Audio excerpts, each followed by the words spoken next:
दिल्ली का एक अस्पताल, रात का सन्नाटा, मशीनों की धीमी बीप और एक बिस्तर पर लेटा हुआ बूढ़ा टूटा हुआ शरीर जिसकी हर सांस जैसे मौत से अनुमति मांग रही थी। डॉक्टरों ने फाइल बंद करते हुए धीरे से कहा, अब ज्यादा वक्त नहीं बचा है। कैंसर पूरे फेफड़ों में फैल चुका है। कमरे में मौजूद लोगों के लिए वो एक मरीज था, लेकिन इतिहास के लिए वो एक पूरा आंदोलन था। नाम बटुकेश्वर दत्त, वह नौजवान जिसने कभी अंग्रेजों की सबसे सुरक्षित जगह उनकी संसद के भीतर बम की आवाज से सत्ता की नींव हिला दी थी। वही इंसान जिसने भगत सिंह के साथ मिलकर इंकलाब को शब्द नहीं, धमाके की भाषा दी थी। लेकिन आज़ादी के बाद वही देश उसे इतना भूल गया कि वो गरीबी, बीमारी और अकेलेपन में दम तोड़ने लगा। जब आखिरी बार उनसे पूछा गया, आपकी अंतिम इच्छा क्या है, तो उनकी कांपती हुई आवाज में सिर्फ एक नाम था, मुझे भगत सिंह के पास जलाना। मैं मरकर भी अपने साथी से दूर नहीं रहना चाहता हूँ। ये इच्छा नहीं थी, एक क्रांतिकारी की टूटी हुई आत्मा की पुकार थी, जिसे जीते जी देश ने अकेला छोड़ दिया था। अब पीछे चलते हैं 1910, बंगाल की धरती। एक साधारण घर में जन्मा एक बच्चा जो बाकी बच्चों जैसा नहीं था। वो खेलता कम था, सोचता ज्यादा था। सड़कों पर अंग्रेजों की वर्दी देखकर उसके भीतर डर नहीं, गुस्सा उठता था। वो देखता था कि कैसे अपने ही देश में भारतीयों को अपमानित किया जाता है, कैसे उनकी आवाज को कुचला जाता है, और हर घटना उसके भीतर एक नई आग पैदा करती थी। जैसे जैसे उम्र बढ़ी, ये आग जुनून बन गई।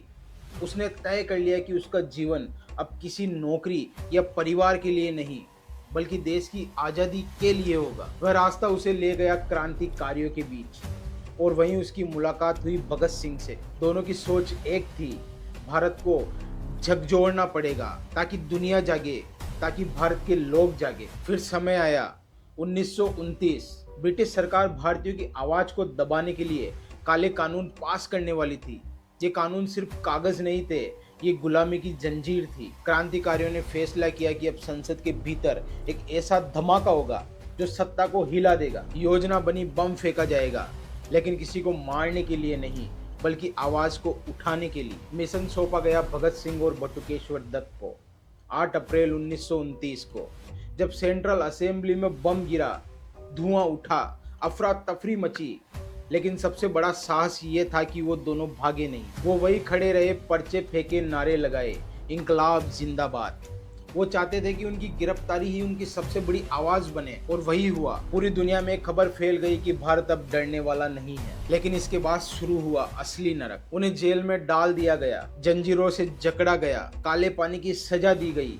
सालों तक उन्हें मानसिक और शारीरिक यातनाएं दी गई। हर दिन उन्हें तोड़ने की कोशिश की जाती ताकि वो झुक जाए, लेकिन उन्होंने हार नहीं मानी। उनकी जवानी जेल की दीवारों में गलती रही, लेकिन उम्मीद जिंदा रही कि एक दिन ये देश आजाद होगा, ये देश हमें याद करेगा। फिर आया 1947, देश आजाद हुआ, लेकिन क्रांतिकारी भुला दिए गए। जिन लोगों ने आजादी की कीमत अपने जीवन से चुकाई, वही लोग नए भारत में बेगाने हो गए। बटुकेश्वर दत्त को कोई नौकरी नहीं मिली, कोई सम्मान भी नहीं मिला। उन्हें रोजी के लिए सरकारी दफ्तरों में भटकना पड़ा। कभी बस परमिट के लिए महीनों इंतजार, कभी छोटे काम के लिए अपमान।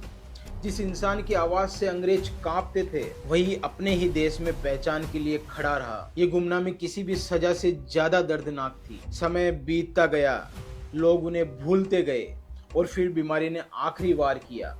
कैंसर। शरीर अंदर से टूटने लगा, सांस लेना मुश्किल हो गया, लेकिन आखिरी सांस तक उनके दिल में भगत सिंह और इंकलाब की यादें जिंदा थी। 20 जुलाई 1965 एक महान क्रांतिकारी खामोशी से दुनिया से चला गया। न राष्ट्रीय सम्मान, न पहचान, बस एक सन्नाटा। लेकिन उनकी चिता की आग आज भी एक सवाल बनकर जलती है, क्या देश अपने असली नायकों को याद रखता है? जब भी तिरंगा लहराओ, एक बार उस नाम को जरूर याद करना, जिसने भगत सिंह के साथ मिलकर इस इतने बड़े साम्राज्य को ललकारा, और बदले में सिर्फ उसे भुला दिया गया। अगर ये वीडियो आपको अच्छा लगा हो तो चैनल को सब्सक्राइब करें, लाइक करें। जय हिंद, जय भारत।